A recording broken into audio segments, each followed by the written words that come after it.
here in this church a few times each year to invite the church school children and teachers to come back into worship after leaving for church school so that we as a congregation can celebrate the sacrament of communion together.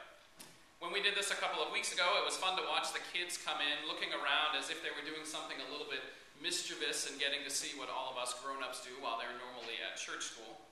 Then as the elements were passed around, it was a joy to watch those eager and expectant eyes follow the bread and the cup as it made their way to the pews where the children sat.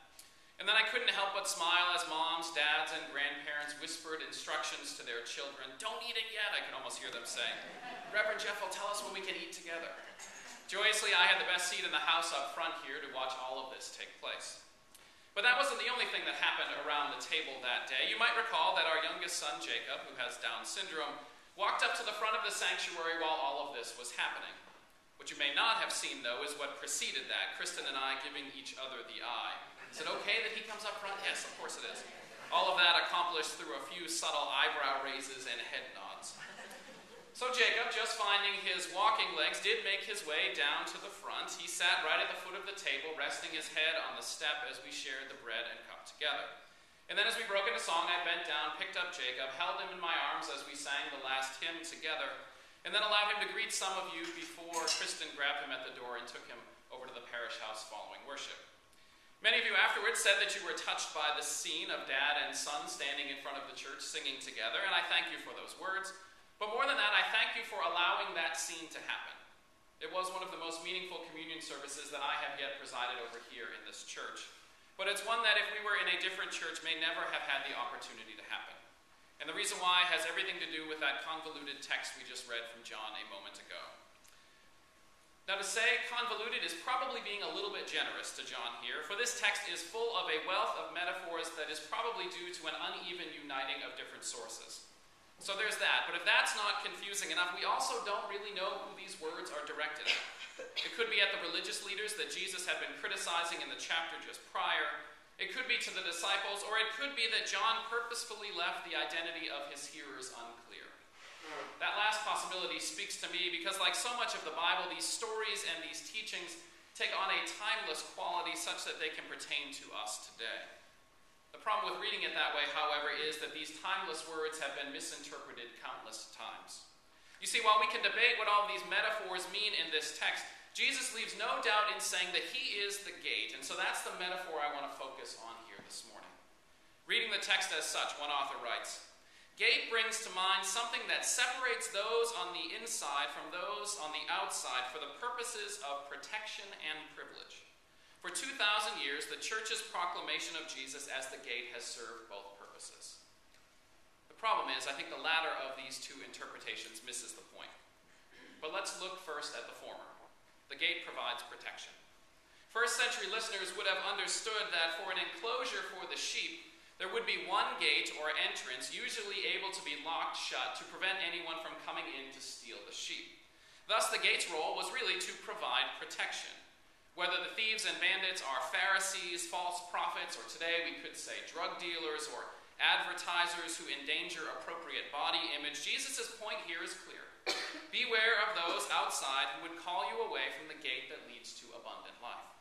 As such, Jesus suggests that he is the gate who protects the sheep, acting like the shepherd of the 23rd Psalm who would actually lay down in front of the entrance to a cave to ensure that no sheep could leave and that no animal from the outside could come in and harm the sheep. Okay, so far so good.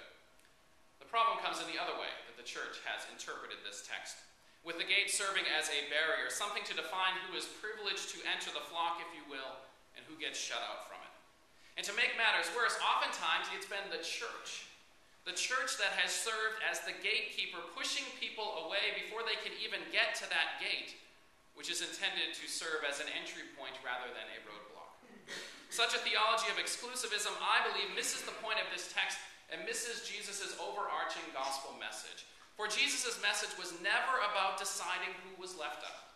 It was always about all being welcomed into the flock so that all may benefit from the love and care of the shepherd. Yet that's not the way that the church has interpreted and put texts like this into practice over the years. As such, in some places, that scene of Jacob and I in the front of the church would have been an impossibility. Now, I don't intend this to be antagonistic. But there are some churches which, whether they say outright or not, have very clear rules about who's in and who's out. And a young boy finding his legs during worship would be viewed by many as very clearly someone who should not be in. Crazy, you may say, impossible, you may think, but many of us say that from inside the gate looking out. If you've ever been on the outside of the gate looking in, as others of you seated here have been, you'll know that it's not only a possibility, but it is a reality. With this in mind, my friends, in just a few moments we will gather together as a faith community to vote on the proposed open and affirming statement.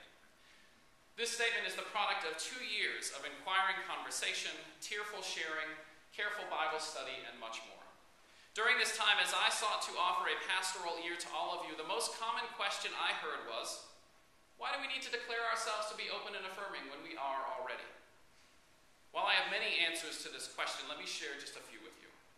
First, I believe firmly that people shouldn't have to wonder whether or not they will be welcome here in this place.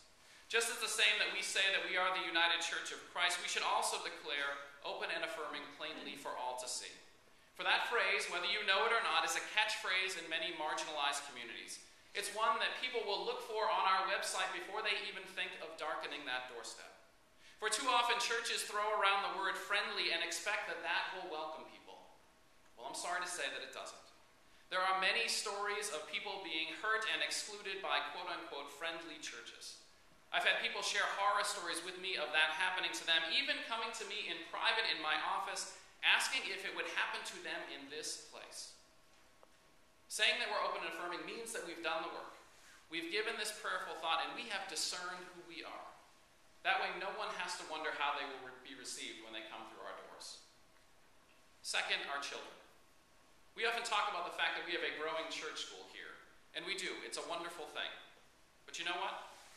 Percentages say that some of our children are gay and lesbian. Some will be diagnosed as autistic. Some will have other differing abilities that may marginalize them from their peers. So how vital is it then, when those children are struggling in life and school, as they most certainly will, for them to know for certain that they don't need to worry about whether or not they'll be accepted for who they are in their church? It might just be, and I do not say this lightly, the difference between life and death for one of our young adults. And third, this is an issue of justice.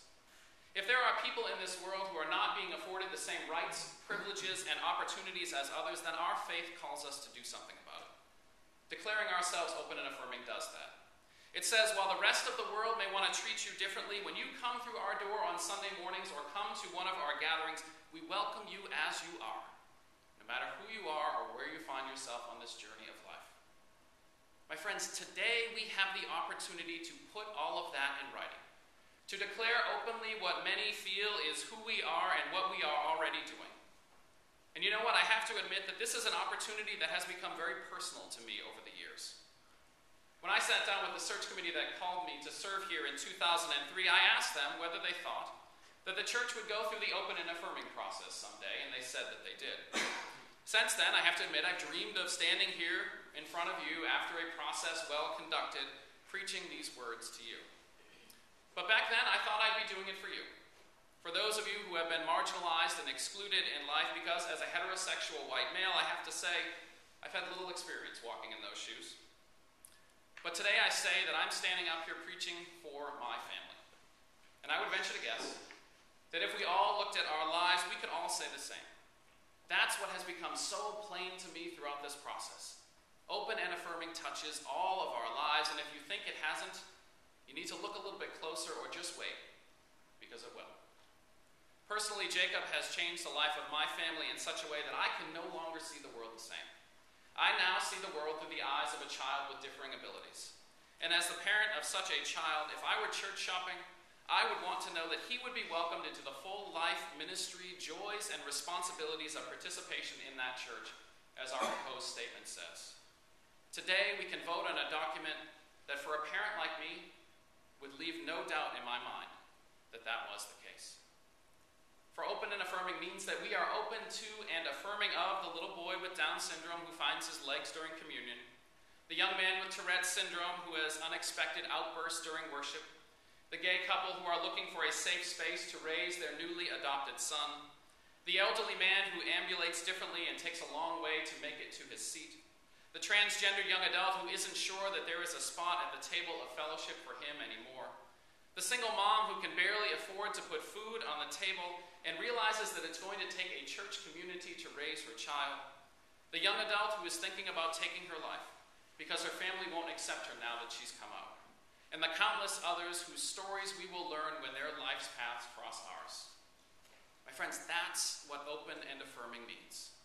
And when we vote today, that's what we'll be saying.